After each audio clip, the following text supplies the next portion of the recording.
I never thought a single morning could change everything I believed about my marriage. I was holding a coffee mug in my hands, pretending to laugh at the words printed boldly across it, "Temporary Dad, until we can upgrade." Kelsey, Evan's daughter, was bouncing excitedly beside me, while Logan, his son, held the camera, clearly wishing he could disappear. And there I was, smiling, nodding, pretending everything was fine. Julia Foster, that was me. Married to Evan for 3 years, sharing a home, a life, and half the responsibilities. I prided myself on keeping the peace, on fixing broken appliances, on managing the chaos that came with a blended family. Yet at that moment, as I held the mug and forced a chuckle, a cold, sinking feeling clawed at my chest. This was supposed to be a harmless joke, a Father's Day gag, and yet, something didn't feel right. I noticed the iPad on the counter, left carelessly, or so I thought, flashing a scheduled social media post titled "Father's Day Prank Gone Wrong." My pulse quickened. Draft captions detailed every possible reaction I could have. Every scenario had been anticipated, every moment weaponized. I walked past the kitchen table, trying to appear casual, and froze. There it was, a handwritten content board, the kind Evan's ex-wife Paige used for her blog and social media planning. But this one wasn't about recipes or lifestyle tips. It was about me. The bullet points were precise, cold. If she gets upset, play the can't take a joke angle. If she leaves, shift to victim narrative. I gripped a glass of water, my hands trembling. This was no longer a prank. I realized, with a sinking clarity, that I was a character in someone else's carefully crafted story. Every laugh, every forced smile, every gesture had been anticipated, filmed, and mapped for an audience. My life, the life I thought I was living, had become content. I returned to the living room and played along for another 10 minutes. I hugged Kelsey, joked with Logan, loaded the dishwasher. I did everything expected of me, and yet, beneath the surface, everything had changed. That morning, I became painfully aware that I was replaceable, disposable, a variable in someone else's algorithm. By the end of the day, I had made a decision. I could no longer be part of a story that wasn't mine. I would leave, quietly, deliberately, reclaiming the agency that had been stolen from me. Little did I know, this was only the beginning. I was 32 when I met Evan. I had a steady job as an electrician. Unusual for a woman, sure, but I loved the work. I liked solving problems, fixing things, making sure everything ran smoothly.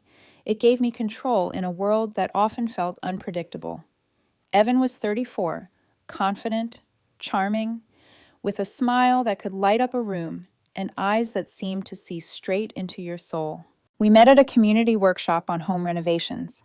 I was replacing a faulty circuit in a vintage lamp, and he was struggling with a stubborn hinge on a cabinet. We laughed at each other's fumbling attempts, and by the end of the day, he had asked me out.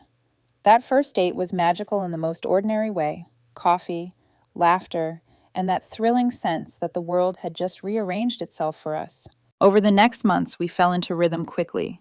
I adored his children, Kelsey and Logan, from the beginning, despite the occasional tension of being the new woman in their lives. I wasn't trying to replace their mother. I just wanted to be someone they could trust and rely on. Evan and I shared weekend breakfasts, movie nights, and endless projects around the house. I thought we were a team. I thought love alone could smooth over any rough edges. There were small signs, subtle hints that I didn't notice or refused to see. He would check his phone a little too often, laugh at messages when no one else was around, and sometimes his attention seemed distracted even when we were together. I brushed them off, telling myself he was busy, stressed, human. After all, everyone has little secrets, right? Our families blended cautiously. My parents adored him, and I was careful to respect the space of his family too. Paige, his sister, was friendly but assertive, always present at family gatherings, giving advice Evan seemed to follow without question. I interpreted it as loyalty, as family dynamics. I never suspected strategy. I loved the way our home felt alive, the kids' laughter, the clatter of dishes, the smell of Saturday pancakes, the quiet moments when Evan would glance at me and smile as if saying, "I see you." I loved being part of a family, of something bigger than just work and bills. I loved being seen as capable, reliable, someone who could hold it all together. Yet, beneath the laughter and routine, subtle tension lingered. Evan sometimes disappeared for hours, under vague excuses. Paige would casually remark on how I needed to be more patient, or understand the nuances of blended parenting, and I absorbed it, believing I was learning, growing.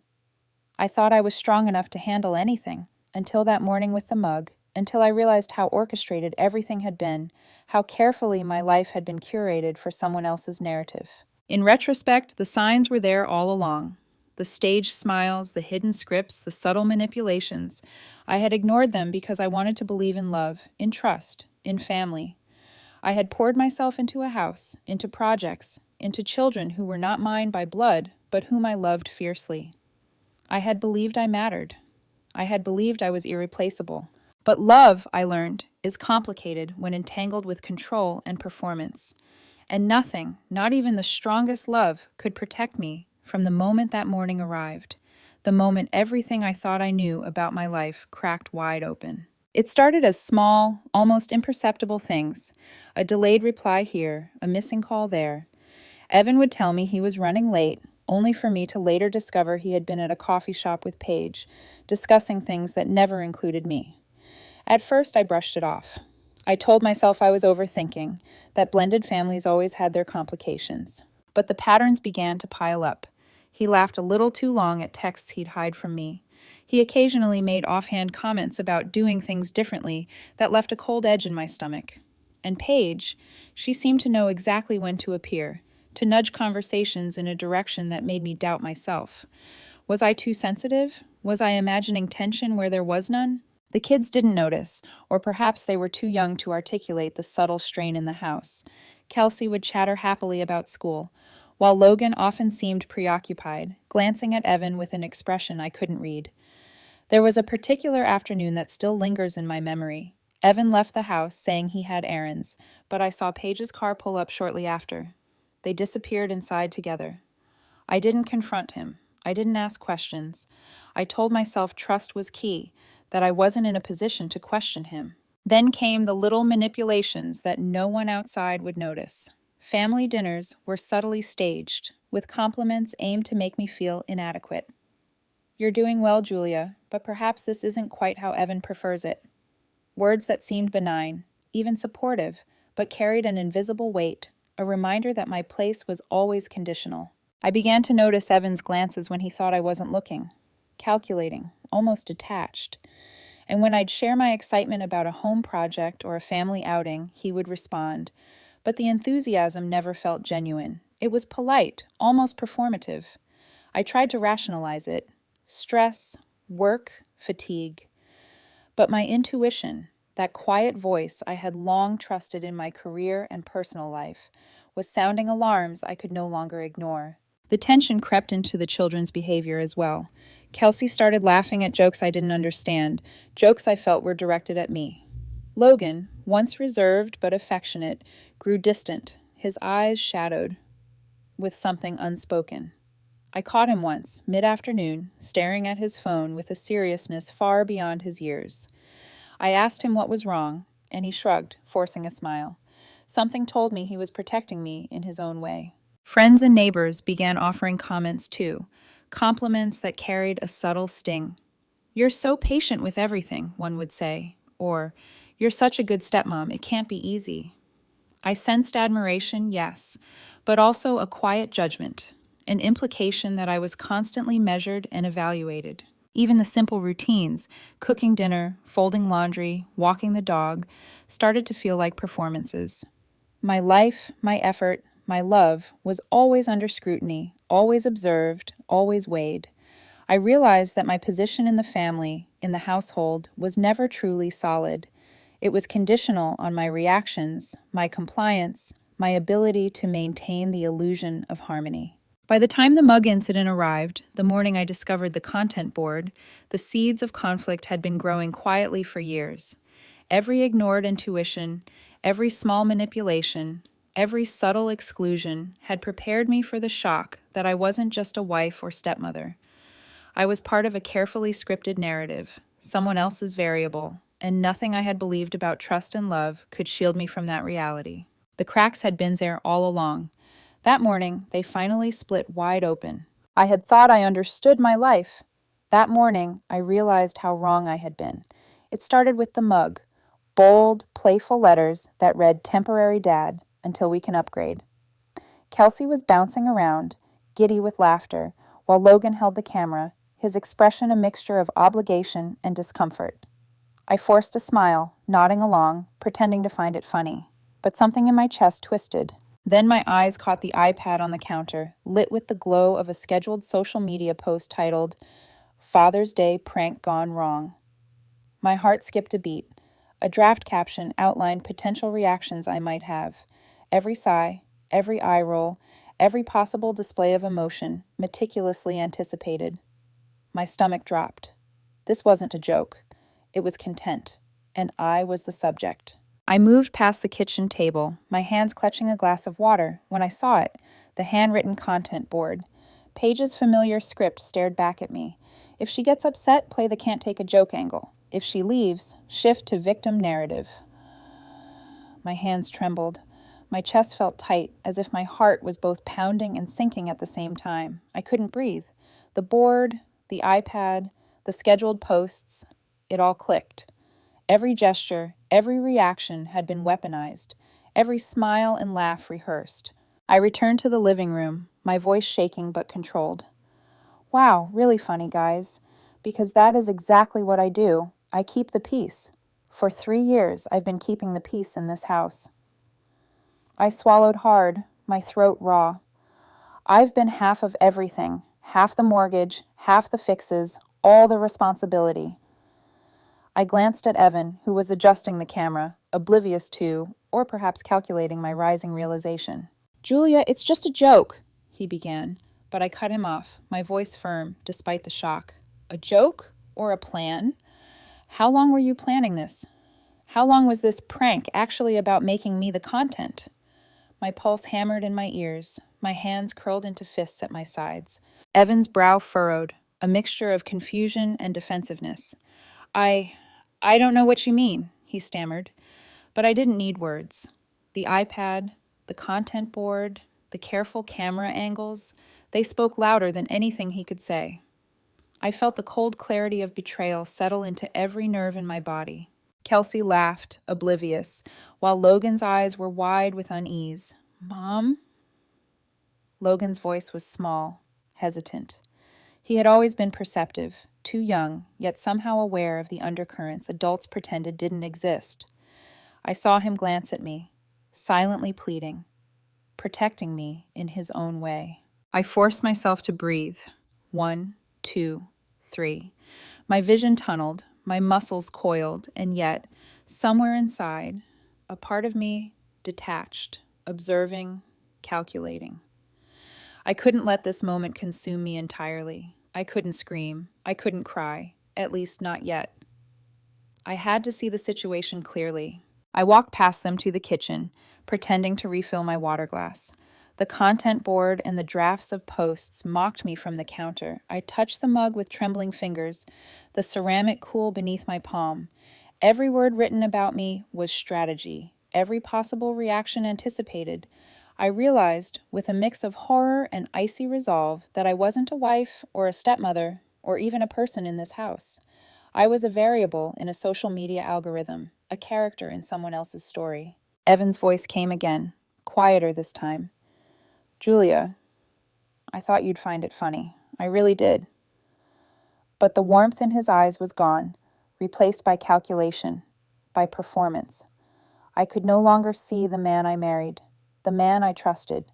I felt the betrayal as a physical force, tight in my chest, sinking into my stomach, a cold hand gripping my spine. I turned slowly toward him, my voice steady, almost eerily calm. "I see it now, everything. The posts, the planning, the way every single moment was orchestrated. It wasn't a prank, it was content, and I was the content. I was never supposed to matter. I was never supposed to be real." For the first time, I felt the shift. My life, my love, my dedication, none of it had been seen, appreciated, or respected. I realized that staying silent would only make me complicit. That morning, the betrayal was complete. but the clarity it brought was undeniable. I knew what I had to do. I didn't yell. I didn't throw anything. I just walked past them, my pulse steadying, my mind racing. I was leaving, not angrily, not spitefully, but deliberately. I would reclaim the narrative of my life, and I would do it on my terms. I left the kitchen and went to the small nook where I usually kept my coffee mug. My hands were still trembling, my chest tight, but I forced myself to breathe, deliberately, painfully, in and out. I could hear Evan's footsteps behind me, hesitant. He was trying to follow, to explain, to salvage something, but I felt a wall rising inside me, one that no words could penetrate. I sat down, gripping the mug, staring at the surface as if it held the answers. My mind replayed every interaction, every small tension I had brushed aside, every time I had doubted myself rather than trusting my instincts. How had I missed all the signs? How had I allowed myself to be a character in someone else's script, rather than living my own life? Anger mixed with sadness, but it wasn't the explosive kind of anger that shouts or breaks things. It was a deep, simmering fire, a recognition that my trust had been weaponized. I thought of Kelsey and Logan, of the moments I had spent patiently guiding them, helping with homework, wiping away tears, building a bond that I believed was genuine. And now I realized it had all been observed, calculated, curated for content. Evan's voice broke my thoughts. "Julia, please, it wasn't meant like that. I swear." I raised a hand, stopping him mid-sentence. My eyes, sharp and unwavering, met his. "Do not," I said calmly, "do not try to explain this away. I see it all now. I see how carefully orchestrated everything has been.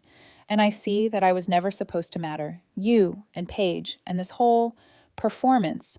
It's not a joke. It's a strategy. And I am the pawn." He opened his mouth, then closed it, realizing perhaps that there was nothing left to argue. I could see the slight falter in his posture, a hesitation that hadn't been there before. For the first time, I sensed uncertainty in him. I thought about my own responsibility. Had I been naive? Had I ignored the small alarms my intuition had raised? I had allowed myself to be swept up in the fantasy of love, family, stability. I had believed that my dedication and kindness would be enough to cement my place in their lives, and yet, here I was, betrayed, manipulated, stripped of agency. I realized that the real betrayal wasn't just Evan or the content board. It was the illusion I had been living in, the false sense of control I had clung to. I felt a pang of guilt for trusting, for giving my heart fully, for allowing myself to be vulnerable. But underneath that guilt, something else began to stir, a quiet, undeniable determination. I stood up slowly, my hands still gripping the mug. "I am done pretending," I said. "I am done being a character in your story. From this moment on, I will not play the role you wrote for me. I will not be disposable. I will not be manipulated." Evan swallowed hard. "Julia, I didn't think—" "I don't care what you thought," I interrupted. My voice was steady, resonant, carrying a weight that made the room feel smaller, charged. "I care about what is real. I care about my life, my dignity, my sanity. I can no longer be part of this theater you've created." The children watched silently. Kelsey looked confused, unsure of what was happening. Logan's eyes were wide, but there was a flicker of understanding, of quiet relief, as if he had been waiting for me to see the truth. I wanted to protect them, shield them from the full weight of betrayal, but I also knew I had to reclaim my own narrative first. I walked past Evan toward the door. Each step felt deliberate, heavy, yet liberating. I didn't glance back. I didn't need to. The silence behind me said enough. I was not yelling. I was not crying. I was reclaiming myself in a calm, measured way that left no room for debate. As I stepped outside, the morning sunlight hit my face. The air felt sharp, clean, and for the first time that day, I breathed, without the weight of manipulation pressing down on me. I knew the road ahead would be difficult. I knew there would be confrontations, legal battles, judgment from friends and family. But in that moment, I felt the first flicker of clarity, of agency, of power that belonged only to me. I had been betrayed, yes, but I was not broken. I was gathering myself, preparing to navigate the chaos with precision and strength.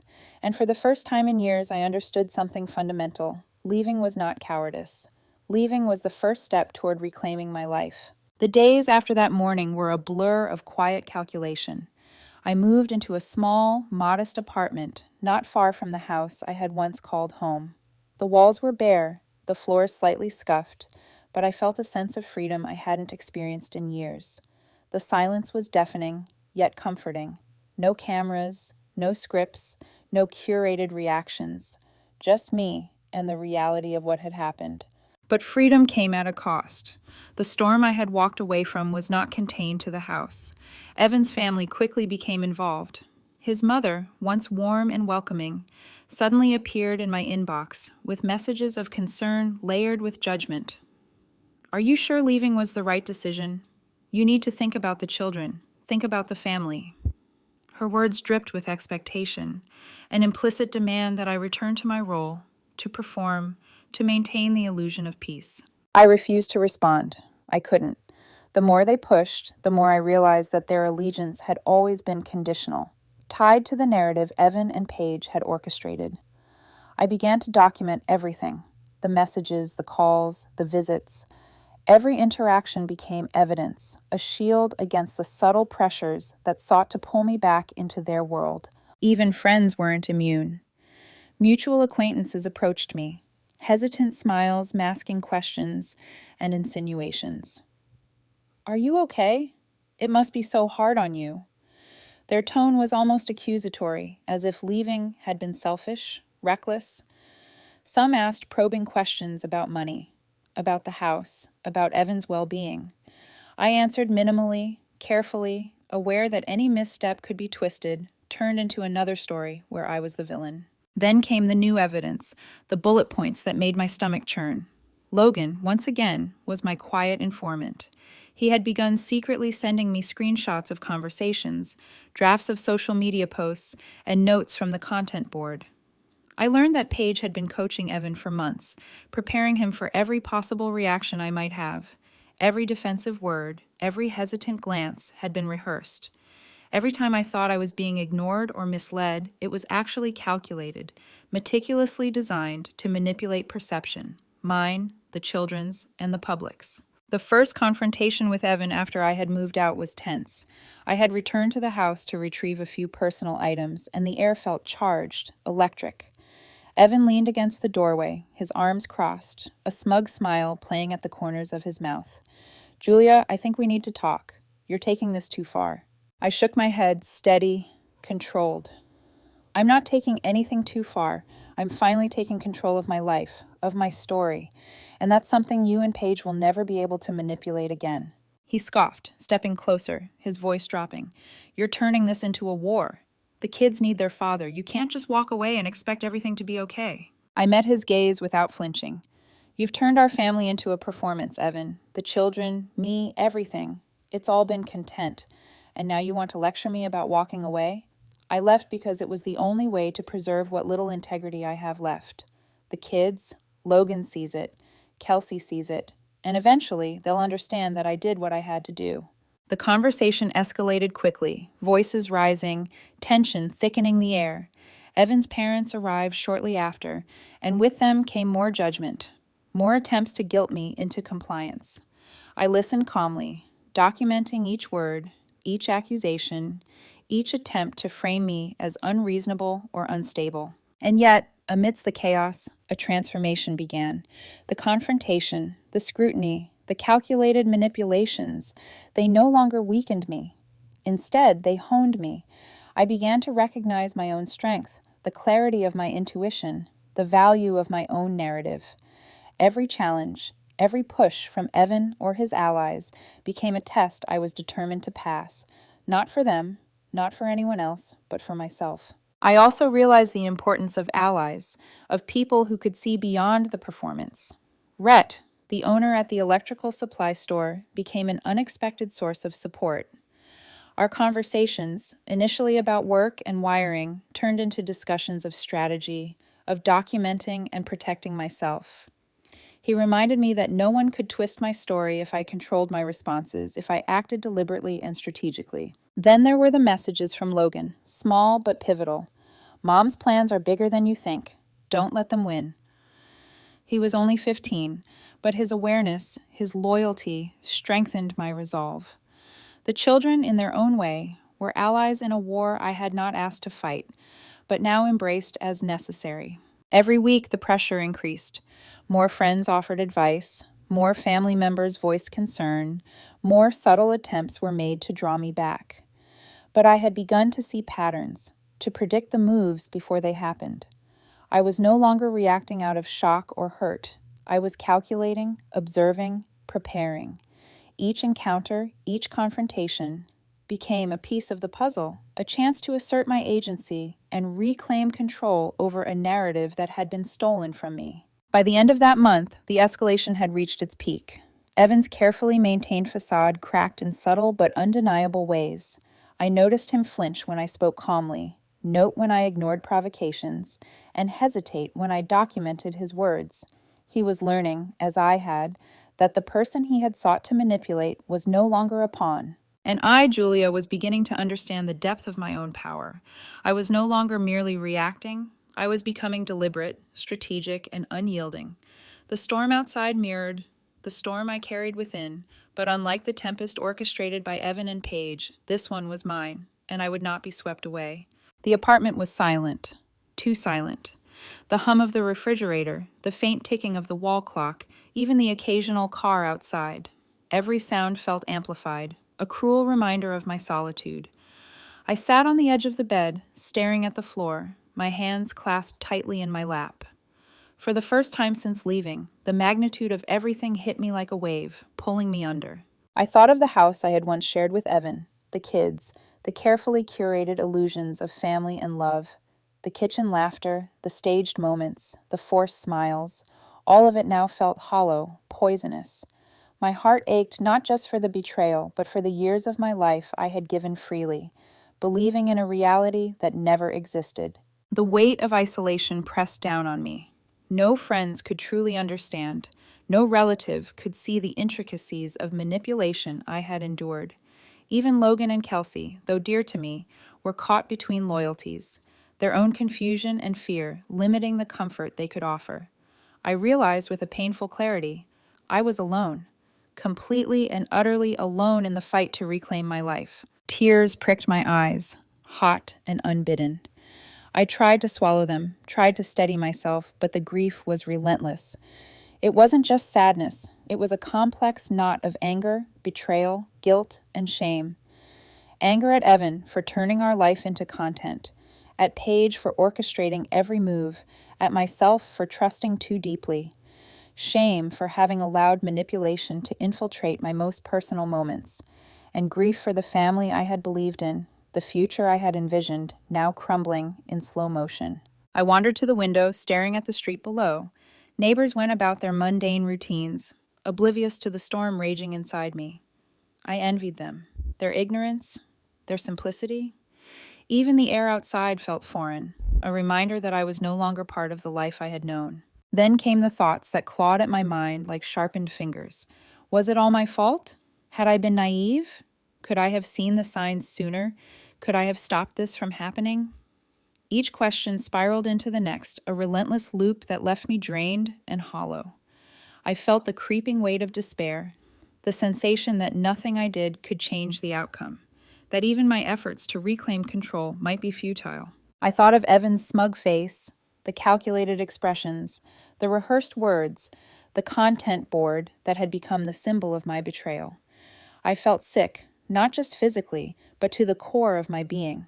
It was a profound kind of helplessness, the kind that whispers, "You are powerless. You have been outplayed. You are replaceable." I curled up on the bed, hugging my knees, letting the tears fall freely. For hours, I allowed myself to sink into the darkness, to feel the full scope of my despair. I didn't reach for my phone, didn't seek solace in work or distraction. I simply sat with it, letting the truth settle, harsh and unyielding. And yet, in the depths of that darkness, something fragile began to flicker. A thought, small and tentative. I am still here. I am still breathing. I am still me. It was almost laughable, almost cruelly insufficient against the weight of everything. But it was a start. Even in the darkest night, even in the most complete betrayal, the core of who I was, my resilience, my intelligence, my strength, remained intact. I remembered Logan's small acts of loyalty, the way he had secretly passed me evidence, his quiet words of encouragement. I thought of the work I could still do, the life I could still rebuild. And though the path ahead was uncertain, though the pain was raw and unrelenting, I realized that surrender was not an option.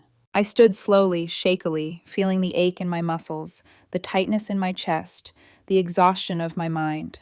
For the first time, I acknowledged the depth of my despair, and for the first time, I resolved not to let it define me. The darkness had come, full and consuming, but it was not the end. It was the crucible.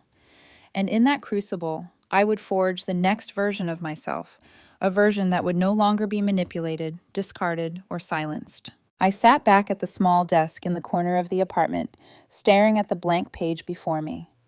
I didn't know what the next step would be, but I knew this. I had to act. I had to reclaim my story, my dignity, my life. And in that moment of absolute isolation, the faintest spark of determination ignited. It was still dark. It was still painful, but I was beginning to rise. The next morning, sunlight streamed through the thin curtains, falling across the small apartment with a harsh clarity. I sat at the kitchen table, a cup of coffee cooling beside me, my laptop open and untouched for the past hour. The silence of my apartment was still new, but comforting. No cameras, no scripts, no one observing my reactions, just me, finally, in control of my own narrative. Then came the email. Its subject line was simple, almost innocent. You need to see this. My heart pounded as I clicked it open. Inside was a trove of documents, screenshots, and recordings, evidence I had never seen before. Logan's careful hand had provided everything. The content board updates, messages between Marissa and Paige discussing how to frame me, contracts drafted to claim ownership of any future earnings from the YouTube channel, even detailed strategies for manipulating public opinion if I left or reacted in anger. I sat back in shock, the mug trembling in my hands. Each document was a dagger, slicing through any lingering doubt or hesitation I had harbored. The scope of the manipulation was breathtaking, meticulously planned, and cruel. They hadn't just tried to control me. They had designed contingencies for every possible response. Every moment I had thought I was participating in family life, I had been feeding a performance. But in that realization, something extraordinary happened. Amidst the anger, the betrayal, and the shock, clarity emerged. I saw for the first time not just what they had done, but what I had endured and survived. I wasn't just a victim of manipulation. I had been resilient enough to recognize it and walk away. That was my power. That was my truth. I leaned forward, scanning the documents again, letting their weight settle in my mind. I realized that I could use this information, not for revenge, not for humiliation, but to protect myself and reclaim the life that was mine. Every screenshot, every email, every carefully orchestrated plan was evidence. And evidence could be wielded. Evidence could create boundaries, enforce fairness, and ensure that I would never again be treated as disposable. I thought of Logan. His loyalty, his courage, and his clarity had been my lifeline. At just 15, he had recognized the truth and acted to protect me in ways I could not have expected. I felt a rush of gratitude and a renewed sense of responsibility, not just to myself, but to him, to Qley, and to the values I wanted to embody. The legal angle became immediately clear. I needed a plan, a strategy, and a team that could navigate the complexities ahead. I picked up the phone and called Tom, the lawyer who had already been guiding me through the early stages of separation. I could hear the surprise and urgency in his voice when I told him about the new evidence. He promised swift action, filing protective motions, separating my finances, and securing my rights to the YouTube channel. Every step I had taken to document and organize my life became an asset, a shield. But beyond the legalities, something more profound shifted. I recognized the value of my own agency, the power of my autonomy. No longer would I let the opinions, manipulations, or expectations of Evan, Paige, or even his family dictate my actions. No longer would I compromise my dignity to fit into a story I had not written. For the first time in years, I felt a sense of self-possession that was exhilarating, grounding, and terrifying all at once. I spent the afternoon organizing the evidence, creating folders, labeling screenshots, and outlining a timeline of events. Each detail reinforced the truth. I was right, they were wrong, and I had the means to protect myself. The fear, the despair, the isolation, they hadn't broken me. They had strengthened me. I was becoming deliberate, strategic, and prepared. By evening, I stood in front of the small mirror in my apartment, looking at my own reflection. The face staring back was marked with fatigue, with the residue of tears and sleepless nights, but also with determination. My eyes held a fire that had been dormant for too long. I was ready to act, not out of anger, but out of self-preservation, integrity, and the desire to reclaim my life. I sent Logan a quick message, simple, reassuring. "We're going to handle this. You did the right thing. Thank you for trusting me." Within moments, his reply came. "I knew you'd see the truth. I'm glad you're okay." His words, brief as they were, reinforced the truth I now carried. I wasn't alone, and I wasn't powerless. That night, I drafted my first move with Tom, a formal separation of assets, clear boundaries on digital properties, and legal steps to ensure the children's welfare without leaving me vulnerable to further manipulation. For the first time, I felt the scales tipping, not just in my favor, but toward a life where I controlled my destiny. I went to bed exhausted, but with a sense of purpose I hadn't felt in months. The darkness that had threatened to consume me was still present, yes, but it no longer dictated my every thought. I had seen the full scope of the betrayal. I had acknowledged my pain, and now I was prepared to act. For the first time, I slept not in fear, not in despair, but with the quiet knowledge that I was reclaiming my life. The storm had been fierce, but I had survived it, and tomorrow I would continue to rise. The day of the open house arrived with an eerie calm. I parked a few blocks away, leaving the apartment's safety behind, knowing that this visit was no longer about confrontation. It was about presence, about showing the world that I existed on my own terms. I carried only a small gift for Qley and a card, simple gestures untainted by drama or expectation. As I walked up the driveway, the usual pretense greeted me. Balloons swayed gently in the breeze, a folding table laden with food, neighbors chatting casually. Marissa's smile, carefully curated for appearances, faltered when she spotted me. Her eyes flicked to the gift in my hand, then back to my calm, measured stride. She tried to step forward, blocking my path. "You're not ruining her day again," she said, her voice low but sharp. I met her gaze evenly. "I'm here to congratulate her, that's all." She hesitated, frustrated by my lack of reaction to her provocation. I simply stepped around her, making my way toward Qley, who stood by the food table, frozen as her expression flickered between surprise and confusion. "Congratulations," I said, handing her the card. She murmured thanks, awkwardly retreating into the crowd. I didn't need a tearful reunion.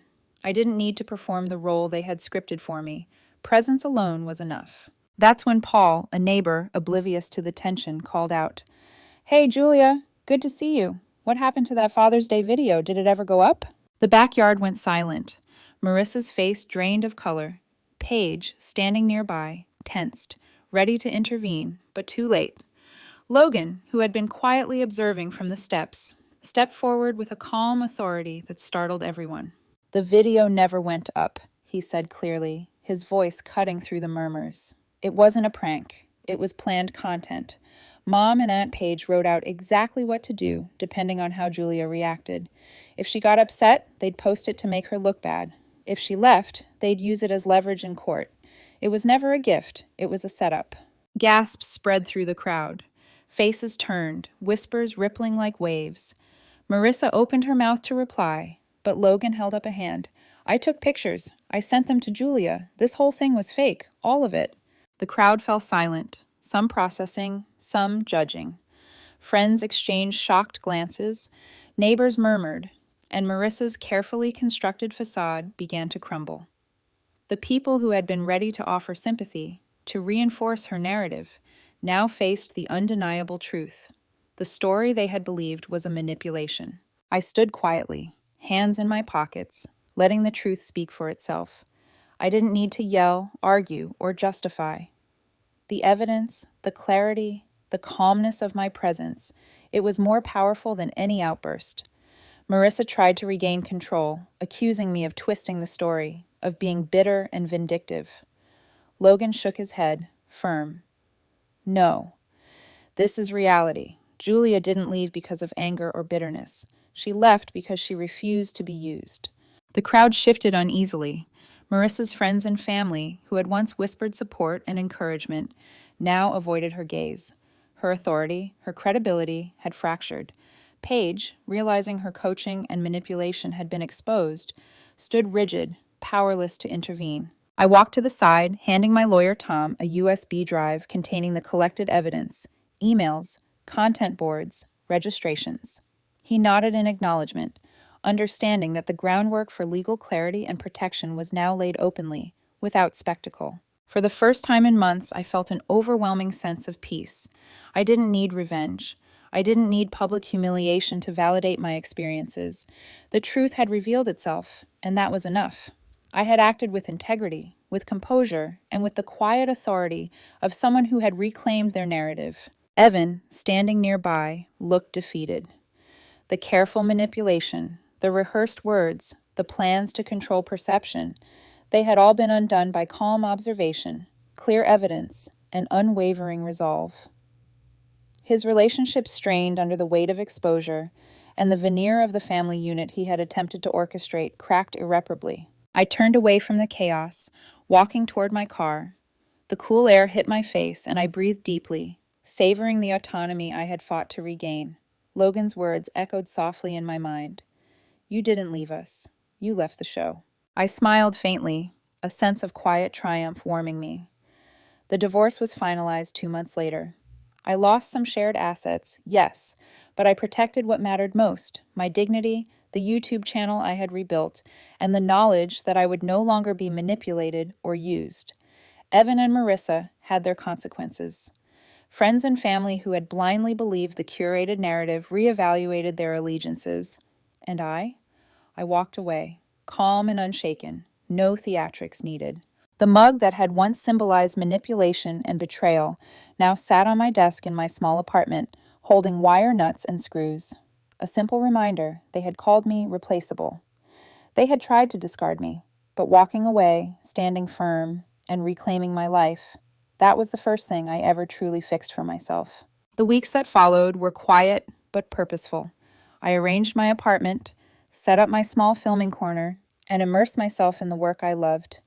The YouTube channel, once a side project, had become my sanctuary. Each video I filmed about home safety and practical repairs wasn't just about teaching others. It was a reminder that I could create, contribute, and thrive on my own terms. I started journaling again, something I hadn't done in years.